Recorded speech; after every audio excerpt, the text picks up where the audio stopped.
அது தற்கொலை கிடையாது, அது படுகொலை. என் சாதிக்கு ஒரு பெருமை, என் குடும்பத்துக்கு ஒரு பெருமைன்னு சொல்றதெல்லாம் சுத்த வடிகட்டின அயோக்கியத்தனம். மாமனார் குடும்பத்துக்கு எவ்வளவு அந்த கொலையில எவ்வளவு பங்கு இருக்கோ அதே பங்கு இவங்களுக்கு இருக்குன்னு நான் குற்றம் சாட்டுறேன். ஜீன்லே சில விஷயங்களை கடத்திருக்காங்க. கட்டாயம் வரதட்சணை கொடுக்கணும்னு யார் சொன்னா? அன்னைக்கெல்லாம் வரன் தட்சணையா கொடுத்தான். இப்ப நாங்களே அடிமாடு ரேட்டுக்கு விற்கப்படுறோம். முதல்ல இந்த சிஸ்டமே தப்பா இருக்கு. பாலியெல்லாம் அவன் டார்ச்சர் பண்றான், மோசமா டார்ச்சர் பண்ணிருக்கான். அதுதான் நோக்கமான வரதட்சணைக்காக இது இல்ல, அதுவும் நோக்கம். இந்த பொண்ணை வந்து ஒரு அச்சுறுத்தலுக்கு உள்ளாக்கிட்டான். இந்த விவரத்துல என் பையனுக்கு பிடிச்ச மாதிரி நடந்துக்க அப்படின்னு ஒரு மாமனார் பேசினானா வாயிலே மிதிக்கணும். நம்ம வேலை அது கிடையாது, அவனை திருத்திட்டு உட்காந்துருக்கிற வேலை. சரியில்லைன்னா சரியில்லை தான், அதை முதல்ல பேரண்ட்ஸ் புரிஞ்சுக்கணும். இங்க நடந்ததே ஒரு கொலைங்க. இப்ப கடைசியில் அந்த பொண்ணுக்கு என்ன ஆகி போச்சுன்னா, எனக்கு போக இடம் இல்லை, எனக்கு இங்கேயும் போக முடியாது இங்கேயும் போக முடியாது, சரி மேலே போயிடுறேன். அவன் சட்டையை பிடிச்சி உளுக்கும் தட்டி முகரையில 4 குடு கொடுத்துருக்காது இந்த பிள்ளை. அவன் பச்சை பிள்ளை அம்புட்டு அழுது செத்து போச்சு. இப்படி தட்டினா வந்துருதுங்க. பிள்ளைகளோட பிரச்சனை இருக்கு, நான் எப்படி சமாளிக்கணும்னு கேட்டா ஒரு வீடியோ வந்துருக்குது, ஒரு மெட்டீரியல் வரப்போகுது. உங்களுக்கு தெரியலனாலும் கத்துக்கோங்க, பார்த்து. இந்த குழந்தை பொருளாதாரத்துல சாகுதுன்னு நான் நினைக்கல. இந்த பொண்ணுக்கு ஒரு அச்சுறுத்தல் ஆயிடுச்சு. எப்படின்னா, அறுவை சிகிச்சையில் கத்தை என்பது வரலாறு, ரோபோட்டிக் சர்ஜரி என்பது இன்றைய கூறு. தங்கம் புற்றுநோய் சிகிச்சை மையம், நாமக்கல் மற்றும் கான்பூர். உலக தமிழர்களுக்கு வணக்கம். இது கிங் டிவி. இன்றைக்கு நம்மோடு சிறப்பு நேர்காணலில் இணைந்திருப்பவர் பொது உடைமை இயக்கத்தோடர் திரு சுந்தரவல்லி அவர்கள். தொடர் வணக்கம். வணக்கம். ரிதன்யாவுடைய மரணம் என்பது தற்கொலையை தாண்டி இந்த சமூகத்துடைய இயலாமையிலால் எழுப்பப்பட்ட ஒரு கொலையாக பார்க்கப்படுகிறது. முதற்கட்டமா இந்த கொலை நீங்க எப்படி பாக்குறீங்க? அது படுகொலை தான், அது தற்கொலை கிடையாது, அது படுகொலை. இந்த சமூகம் சாதி ஆணவத்தோடு, மதத்திமிரோடு, சடங்குகளுடைய நம்பிக்கையோடு, பெண்களை 2ஆம் பட்சமாக பார்க்கிற பார்வையோடு ஒரு பிள்ளையை நடத்தினா இதுதான் நடக்கும். அதனுடைய பிரதிபலிப்பு தான் இந்த படுகொலை அப்படின்னு நான் சொல்லுவேன்.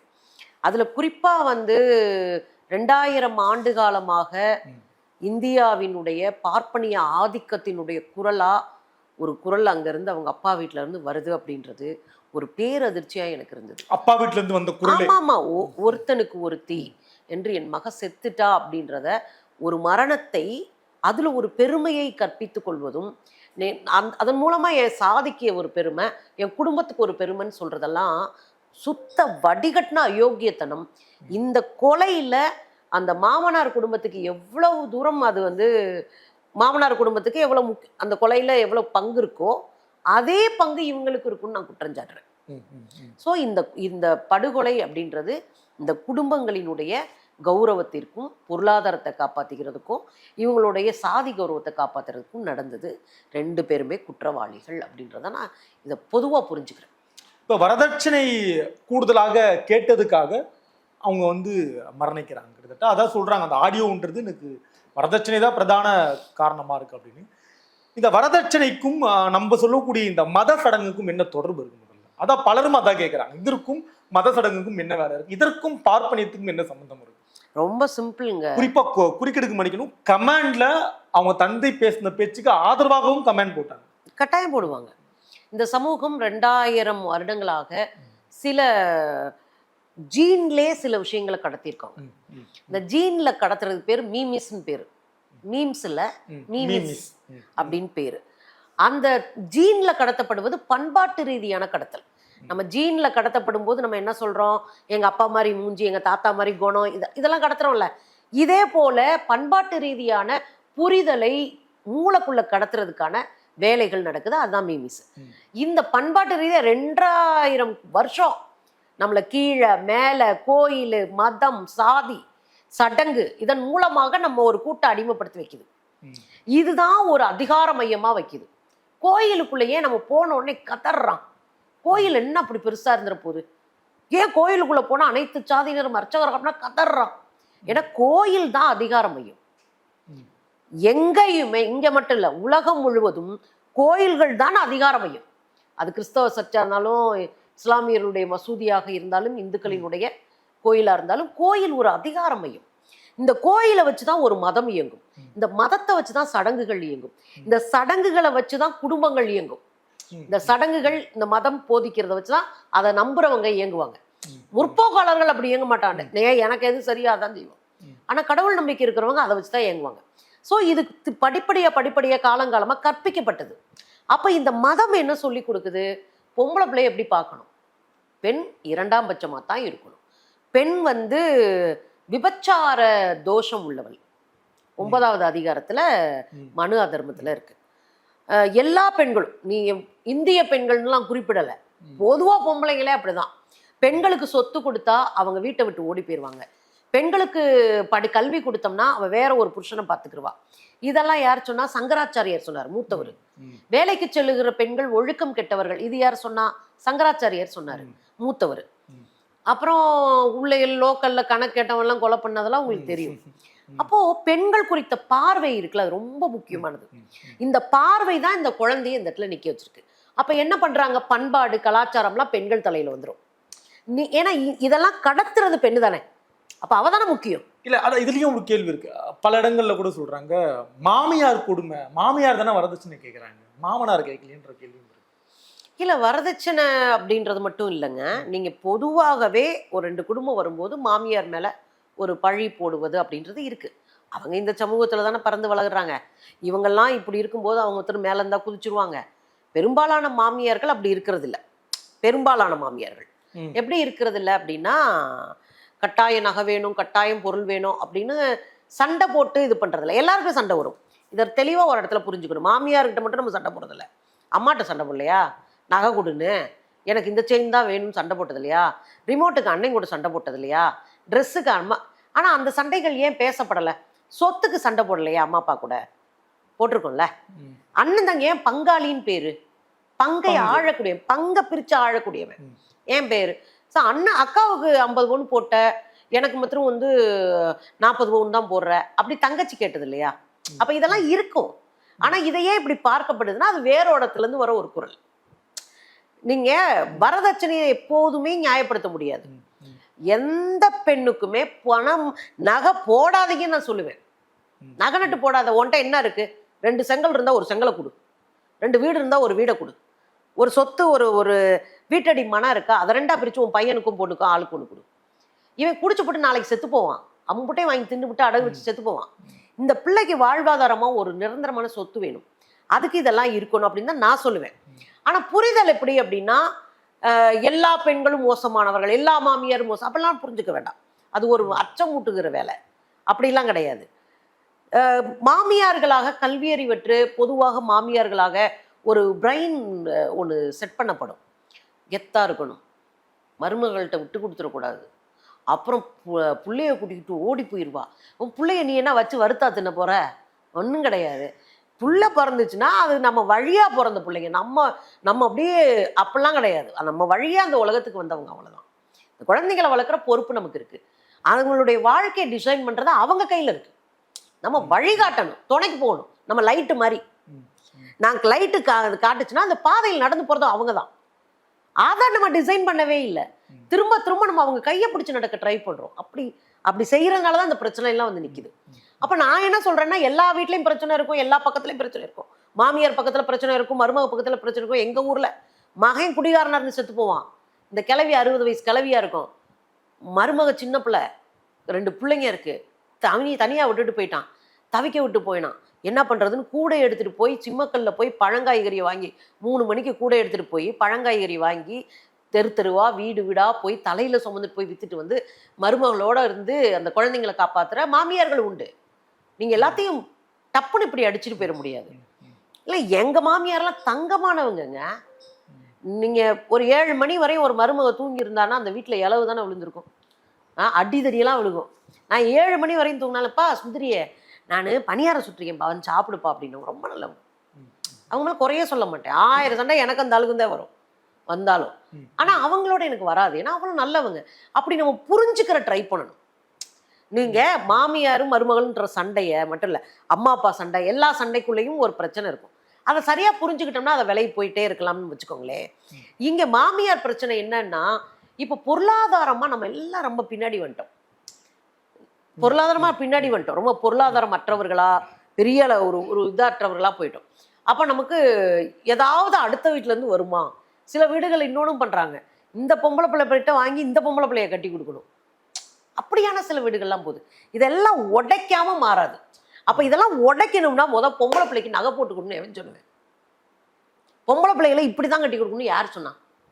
கட்டாயம் வரதட்சணை கொடுக்கணும்னு யார் சொன்னா? அன்னைக்கெல்லாம் வரன் தட்சணையா கொடுத்தான். உழைக்கிற பிள்ளைய நான் கட்டிட்டு போறேன், அந்த குடும்பத்துக்கு என்னால இழப்பு வரும், ஏன்னா இது வயல் வேலை பார்க்கும், வீட்டு வேலை பார்க்கும், ஆடு மாடுகளை பார்க்கும், பெரிய உழைப்பாளி இந்த பிள்ளை, இதை கட்டிட்டு போறேன்னா அவங்க வீட்டுக்கு இழப்பு வரும், நான் பணம் கொடுத்து கட்டிட்டு வந்தேன். இப்ப நாங்களே அடிமாடு ரேட்டுக்கு விற்கப்படுறோம் இல்லையா? முதல்ல இந்த சிஸ்டமே தப்பா இருக்கு. இந்த வரதட்சணைன்ற பிரச்சனை சட்ட ரீதியான தப்பு. ஆனா பாருங்க, காருக்கும் காரும், பங்களாக்கு பங்களா, நகைக்காரங்களுக்கு நகைக்காரங்க, சாதிக்காரங்களுக்கு சாதிக்காரன், மதத்துக்காரங்களுக்கு மதக்காரன் கல்யாணம் பண்ணிக்கிறான். இதெல்லாம் பார்க்கும்போது எப்படி இருக்கு? இதை சரி பண்ண வேண்டிய பொறுப்பு நமக்கு இருக்குல்ல. இது ஒரு தற்கொலை மட்டும் பார்க்க முடியாது, அல்லது 2 ஃபேமிலிக்கான பிரச்சனையா, சமூக பிரச்சனை. அப்ப யாரோ ஒருத்தர் சம்பாரிச்சு நம்ம கொண்டு வந்து கொட்டுவாங்கன்னா நினைக்க கூடாது. எல்லா பறவைகளும் எல்லா விலங்குகளும் தனக்கான உணவை தான் தான் வேட்டையாடுகிறது, தான் தான் தேடி கொண்டு வந்து சாப்பிடுது. மனுஷன் மட்டும் ஏன் அடுத்தவனு சுரண்டணும்? இந்த அடிப்படை பிரின்சிபிள்ஸை கற்றுக் கொடுத்துட்டோம்னா மனுஷங்க வளர்ந்துருவாங்க. அப்ப நான் என்ன சொல்றேன் அப்படின்னா, இந்த மதம், சாதி, கோயில், குளம்லாம் பெண்கள் தலையில விழுகிறதுக்கு ஒரு பெரிய காரணம், அடுத்த தலைமுறைக்கு அவங்க கடத்துவாங்க. தான் பிள்ளைங்களை எப்படி சாமி கும்பிடணும், விரதாரு, வெள்ளிக்கிழமை விரதாரு, அப்புறம் வந்து கோயிலுக்கு போனா இப்படி சுத்து, வளமா சுத்தி வா, கோயில்ல சூடத்தை இப்படி காட்டு, அப்புறம் கிழக்க நில்லு, அப்புறம் காலில் விழுந்து கும்பிடு, பெரியவங்க பார்த்து. இந்த இதெல்லாம் யார் கடத்துறான்னா பெண்கள் வழியாக இந்த ஆணாதிக்க சமுதாயமும் இந்த ஆரிய பார்ப்பனியமும் கடத்தும். அப்போ அந்த பெண் வந்து ரொம்ப முக்கியமானவளா இருக்கா அவனுக்கு. அவ வந்து எப்பயுமே இதா பழுதாயிடக்கூடாது. பெண் அறிவாயிட்டா, பெண் பொருளாதாரமா சுயமாயிட்டா, பெண் பெரியவளாயிட்டானா இவங்களால சமாளிக்க முடியாது. கேள்வி கேட்க ஆரம்பிச்சிருவா, என்னடே அப்படின்னு கேட்பா. அதுக்காகவே காலங்காலமா இது எல்லாத்தையும் மறுத்து அவளை வீட்டுல சட்டி சுரண்டவளா வச்சுக்கிட்டே உட்காந்துருந்தாங்க இந்து. ஸோ இப்ப என்னன்னா, அவ கடத்துறதுனால இவளை இப்படியே வச்சுக்கிறோம் அப்படின்னு முடிவு பண்ணி இந்த ஆரிய பார்ப்பனியம், மதம், சாதி, சடங்கு, சம்பிரதாயம், நம்பிக்கை, சமூகம் எல்லாம் சேர்ந்து ஒரு பொம்பளை பிள்ளைய கொண்டு போய் தூக்கயிறுல தொங்க விட்டுருக்கு. அப்படித்தான் நடந்திருக்கு. ரிதன்யா தற்கொலை பண்ணிக்கிட்டாங்க. இதை தாண்டி அவங்களுக்கு வேற வாய்ப்பு தோணலையா? அதுக்கு என்ன காரணம் இருக்கும்னு நினைக்கிறீங்க? ஏங்க, நான் ரொம்ப சிம்பிளா கேட்கிறேன். புருஷன் எனக்கு பிடிக்கல, சரி, பாலியெல்லாம் அவன் டார்ச்சர் பண்றான், மோசமா டார்ச்சர் பண்ணிருக்கான். கை கால்களை கட்டி போட்டு பாலியல் உறவு வச்சுக்கிற அளவுக்கு வந்து அவன் மோசமா டார்ச்சர் பண்ணாதான் நான் கேள்விப்பட்டேன்.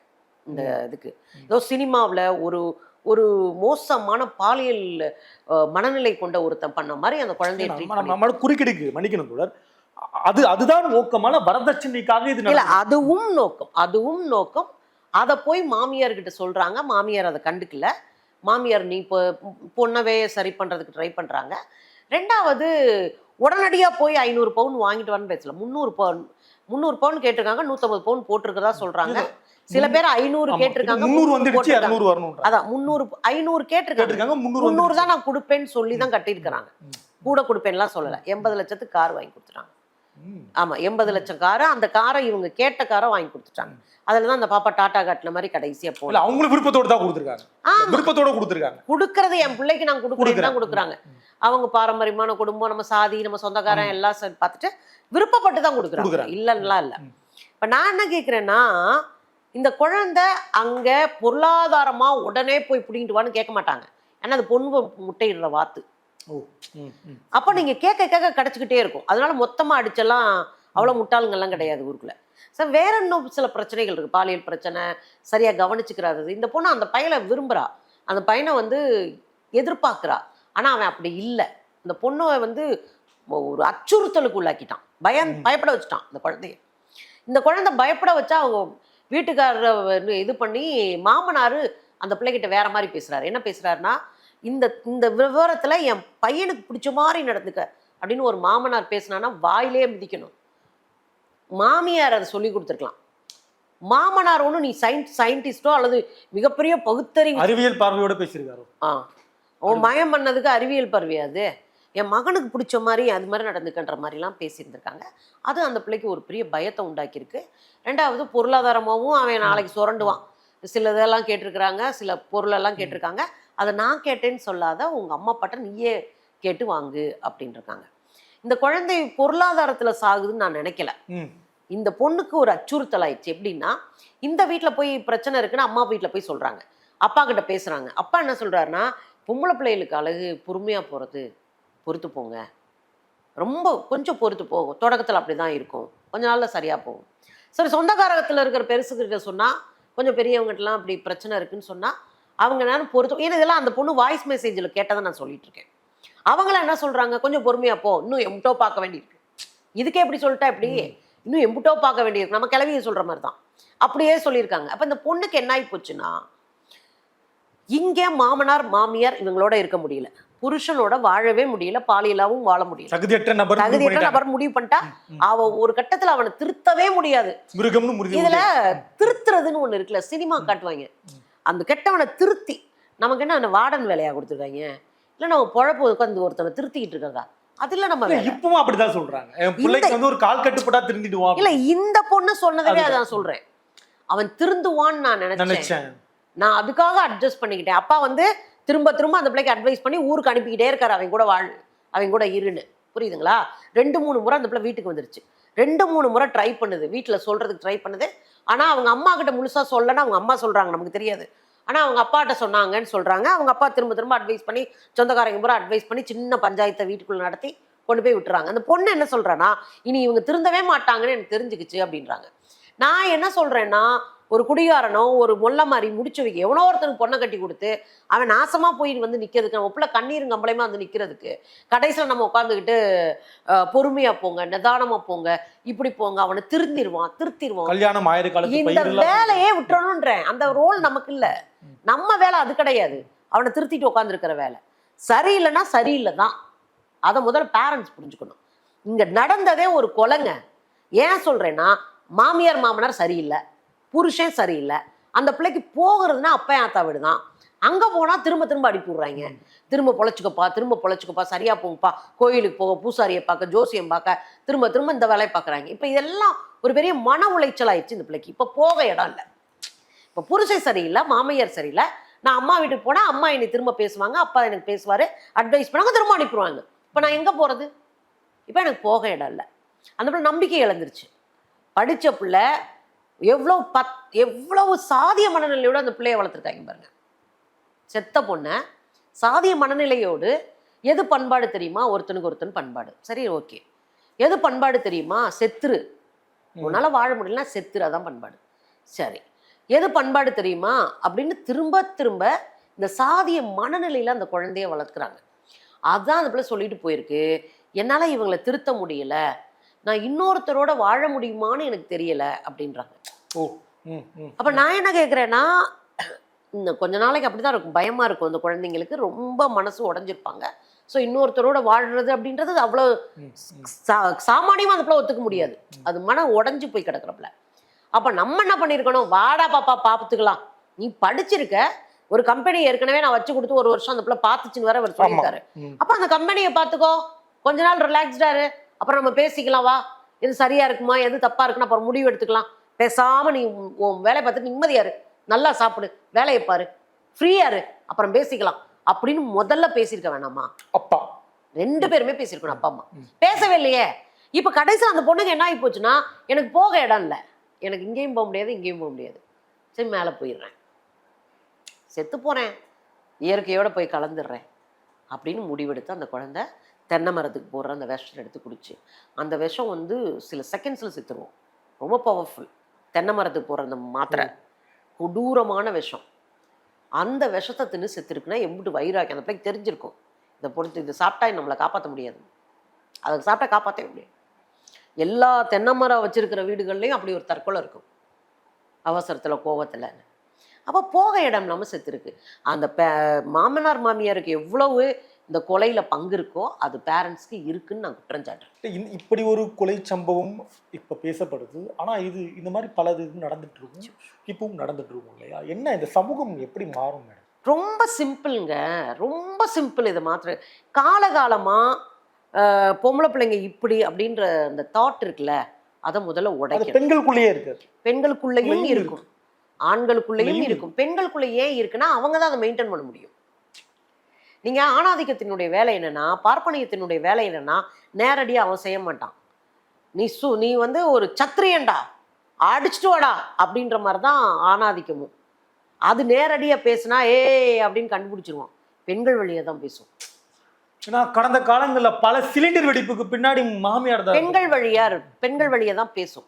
அது காரணம் அவங்களும் இந்த ஊரில் தான் இருக்கிறாங்க. அவங்களும் காலகாலமாக சொல்லிக் கொடுக்கப்பட்ட மரபு சார்ந்த விஷயங்கள் தான் மூளையில் வாங்கியிருப்பாங்க. ஸோ இதுக்கு தீர்வு என்னவா இருக்கணும் அப்படின்னா, முதல்ல பெண்களுக்கு கல்வி ரொம்ப அவசியம். ரெண்டாவது வாசிப்பு ரொம்ப முக்கியம். வாசிப்பு, இந்த வாசிப்பு தான் இந்த பெண்களை படிப்புல இருந்து இன்னும் உயர்த்தும். சரி, இந்த படிப்பு வேலைக்கு போறதுக்கோ அல்லது நான் படிச்சிருக்கேன் அப்படின்னு 4 விஷயம் தெரிஞ்சுக்கிறதுக்கோ உதவும். அந்த படிப்பை கூர்த்தீட்டுவது எது அப்படின்னா, அதன் மூலமா பகுத்தறிவை கொண்டு வரது வாசிப்பும் உரையாடலும். இப்ப நம்ம பேசுறதன் மூலமா ஒரு தெளிவு மக்களுக்கு வர மாதிரி உரையாடல். இதை தாண்டி பொருளாதாரமா தான் காலில் நிக்கிறது ரொம்ப முக்கியம். ஏவான் டைம் 10 பைசா மாமா, பூ வாங்க 10 பைசா, அத்தை என்ன வாங்க, என் காலில் நான் நிற்கிறேன், என் காலில் 100 ரூபா இருக்கு, என் காலில் நின்று சம்பாரிச்ச 100 ரூபா அப்படின்னு பொருளாதார தன்னிறைவு பெண்களுக்கு ரொம்ப முக்கியம். அரசியல் தெரிஞ்சிருக்கணும். அரசியல் அப்படின்றது வெறும் ஓட்டு போடுறதுக்கான அரசியல் இல்லை. நான் இங்கே சுயமரியாதையோடு ஒரு பெண் வாழணும்னா எனக்கு பின்னாடி எந்த அரசு இருக்கணும், எந்த ஆட்சி வந்தால் சரியா இருக்கும், இதை தீர்மானிக்க தெரிஞ்ச அரசியல் புரிதல் பெண்களுக்கு இருக்கணும். இந்த 5ம் ரொம்ப முக்கியம். பேசிக்கா இந்த சமூகத்தில் இருக்கிற இதுவரை கச்சகச்சன்றதை உடைக்கணும்னா இவைதான் ஒளிகள். அப்ப இதை அந்த குழந்தைங்க பயன்படுத்தணும் அப்படின்றது தான். அதனால வீட்டில் இருக்கிற பெண்கள் என்ன பண்ணணும், குடும்பத்துக்கு பெரிய ரோல் இருக்கு. குடும்பத்துக்கும் கல்வி நிலையங்களுக்கும் சமூகத்துக்கு இருக்கு, சட்டங்களுக்கும் இருக்கு, அரசுக்கும் இருக்கு. அதை நம்ம மறுக்கல. ஏன் இவங்களுக்கு நிறைய ரோல்னா, குழந்தை பெத்து ஒரு 5-6 வயசான பிறகு நம்ம எங்க கொண்டு போய் தள்ளிவிடுறோம், ஸ்கூல்ல தள்ளிடுறோம். அப்புறம் வீட்டில் இருக்கிறாங்க. அப்ப வீட்லயும் ஸ்கூல் தான் அவங்களுக்கு ஒரு 25 வருஷம் தன் வாழ்நாளினுடைய ஒரு பகுதியை, பெரும்பகுதியை செதுக்க வேண்டிய பொறுப்பு வந்துருது. அப்ப வீட்டுல சொல்லி கொடுக்கணும், ஆம்பளை பிள்ளை பொம்பளை பிள்ளை எப்படி இருக்கணும் அப்படின்னு வீட்டுல சொல்லி தரணும். அப்ப வீட்டுல இருக்கிறவங்களுக்கு அது புரியணும். இப்ப புரியுதுங்களா? அப்ப இவன் படிச்சாதான் இவன் பிள்ளைக்கு வழிகாட்ட முடியும். அப்ப நம்ம சரியாயிட்டோம்னா நம்ம வர பிள்ளை சரியாயிடும். அடுத்து வர தலைமுறைக்கு மரியாதை சொல்லி தரணும், ஆண் பெண் நட்பை சொல்லி தரணும், பெண்ணுக்கும் ஆணுக்குமான மரியாதை எப்படி இருக்கணும் அப்படின்னு சொல்லி தரணும். பெண்களை சுயமா, பெண்கள் ஆண்கள் 2 பேரையும் சுயமா முடிவெடுக்க விடணும். பிரச்சனைகளை எதிர்கொள்ள செய்யணும். இது ரொம்ப முக்கியமான இடம். சுயமா முடிவெடுக்கணும், பிரச்சனை எதிர்கொள்ளணும். ஏன் பிரச்சனை எதிர்கொள்ளணும்? இந்தியாவில் 37% ஆண்கள் தற்கொலை பண்ணிக்கிறாங்க பெர் ஆனம் ஒரு வருஷத்துக்கு. 37% ஆண்கள் தற்கொலை. பெண்களை விட ஆண்கள் தான் தற்கொலையில அதிகம். ஏன் அப்படின்னா, இந்த ஆணாதிக்க சமூகம் நீ பயங்கர ஹீரோ, நீ எங்க போனாலும் ஒன்றும் பிரச்சனை இல்லை அப்படின்னு முதுகு சுரண்டி விட்டுருவாங்க. இவன் பிரச்சனையை எதிர்கொள்ளும் போது சமாளிக்க தெரியாது. அப்ப இவன் வந்து மனசு உடைஞ்சு நம்ம அவமானப்பட போறோன்ற பயத்துல, தோல்வி பயத்துல செதுப்புவான். பொம்பளை பிள்ளை எம்பிட்டு அடிச்சாலும் ஜாகாது. நீங்க இதெல்லாம் கொஞ்சம் தான், எம்பிட்டு அடிச்சாலும் ஜாகாது. அது உழைச்சு வரும். ஏன்னா அது ஒரு செருப்புக்கு சண்டை போட்டிருக்கும், ஒரு பேட்டரிக்கு சண்டை போட்டிருக்கும், ஒரு ரிமோட்டுக்கு சண்டை போட்டிருக்கும், ஒரு கலர் ட்ரெஸ் சண்டை போட்டிருக்கும், ஒரு பூவுக்கு சண்டை போட்டிருக்கும், 2 ஹேர்பின்க்கு சண்டை போட்டிருக்கும். சண்டை போட்டு வைராக்கியம் மாரி தான் பொம்பளை பிள்ளை வளரும். அது சாகாது அப்படி சீக்கிரத்துக்கு. இவங்க பணக்கார வீட்டு பிள்ளை இல்ல, புசுக்குன்னு அது போயிருச்சு. அவ்வளவு சீக்கிரமா அந்த பிள்ளைங்க சாகாது, பொம்பளை பிள்ளைங்க. அப்ப நம்ம என்ன கேட்கிறோம் அப்படின்னா, எதிர்கொள்ள அந்த 2 பிள்ளைகளுக்கும் பழகி கொடுக்கணும். பிரச்சனையை எதிர்கொள்ளு, வா பார்த்துக்கலாம், என்ன நடக்கும் வா பார்த்துக்கலாம், பிரச்சனையை எதிர்கொள்ளு. பிள்ளைங்களை தனியா போயிட்டு வர வைங்க. ஒரு பிள்ளைய அடகாத்த குஞ்சு மாதிரி, கோழி குஞ்சு மாதிரி உள்ள போட்டு முக்கிட்டீங்கன்னா அது பஸ்ல போயிருக்காது. தனியா போகணும், தனியா வரணும், பஸ்ல போகணும், 4 பேரோட பஸ்ல புது ஆட்களோட பேசணும், வெளியே வரணும், ட்ரெயின்ல போகணும், மேலே போகணும், ஃப்ளைட்ல போகணும். தனியா போக விடுங்களே. இப்போ என்ன பிரச்சனை இந்த உலகத்துல? என்ன எல்லாமே ஆபத்தான இடமா? கிடையாது. யார் ஒருத்தர் தைரியமா இருக்காங்களோ அவங்களுக்கு இந்த உலகத்துல ஆபத்து இல்லைங்க. ஏன்னா அவங்க புத்திசாலியா இயங்குவாங்க, அவங்க அந்த பிரச்சனையை எதிர்கொள்ள தெரியும். ரிதன்யா தைரியமா இருந்தாலும் நடந்திருக்காது இல்லையா? நடந்திருக்காதுங்க. அவன் சட்டையை பிடிச்சி உளிக்கும், தட்டி முகரையில 4 கூடு கொடுத்துருக்காது இந்த பிள்ளை. பாவம் பச்சை பிள்ளை, அம்புட்டு அழுது செத்து போச்சு. வளர்க்குறது அப்படி சாஃப்ட் அப்படி இருக்கணும் அப்படின்னு, இதெல்லாம் ஆதி காலத்துல இருந்து சொல்றது. பெண்கள் சாஃப்டா இருக்கணும், அப்படி நிதானமா இருக்கணும், பொறுமையா இருக்கணும், பயபக்தியோட. என்னமோ நார்ன பயிர்ப்பு இதெல்லாம் வச்சுட்டு ஒண்ணுமே பண்ண முடியாது. ரொம்ப சிம்பிள். குழந்தைங்களை குடும்பம் தெளிவா வளர்க்கணும், வழிகாட்டணும், நிறைய பேசணும், நம்பணும் குழந்தைங்களை. நீ ஏதோ பண்ணிட்டு வந்துருக்கடா உன்னை நம்பணும் குழந்தைங்கள. நம்பிக்கை கொடுக்கும்போது தான் அவன் உண்மையா இருப்பான் நம்மகிட்ட. இந்த உலகத்துல நீங்க யாரை நம்பலனாலும் எங்க அம்மா அப்பா இருக்காங்க, என்னை நம்புவாங்க. அவன் எந்த தப்பும் செய்யாம ஒரு இடத்துல மாட்டிருக்கலாம். பேரண்ட்ஸ் கூட நின்னோன்னு வச்சுக்கோங்க, அவன் ஜெயிப்பான். அந்த தப்புல இருந்து அவன் சரின்னு காமிச்சிட்டு கூட அவன் தப்பி வர்றதுக்கு வாய்ப்பு இருக்கு.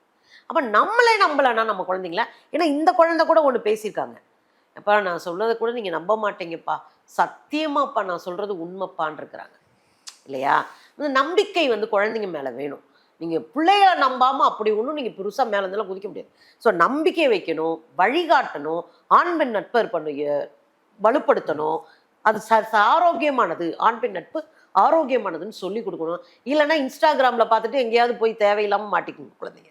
ஸோ ஆண் பெண் நட்பு சரியானது, எதை எப்படி பார்க்கணும் அப்படின்னு வழிகாட்டணும் பேரண்ட்ஸ். இது அப்படியே ஸ்கூல்லையும் வழிகாட்டணும். இந்த சமூகமும் அதை அங்கீகரிக்கணும். போட்டு நோய் நோய் நோயின கூடாது. அப்போ ஒரு பெரிய மாற்றத்தை இந்த 5 ஏரியாவிலையும் மாற்றணும்.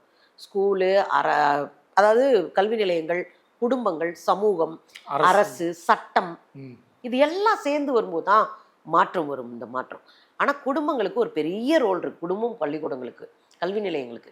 அப்போ வாத்தியாருங்க கொஞ்சம் படிக்கணும், வாசிக்கணும். வாத்தியாருங்க புத்திசாலியாக இருக்கணும். அம்மா அப்பா அவங்க குழந்தை மேலே கூடுதல் அக்கறையோட கூடுதலாக அவங்கள எப்படி வளர்க்கணும் புரிஞ்சுக்கணும். இப்போ என்னங்க இப்படி தட்டினா வந்துடுதுங்க, பிள்ளைகளோட பிரச்சனை இருக்குது, நான் எப்படி சமாளிக்கணும்னு கேட்டால் ஒரு வீடியோ வந்துட்டு போகுது, ஒரு மெட்டீரியல் வரப்போகுது.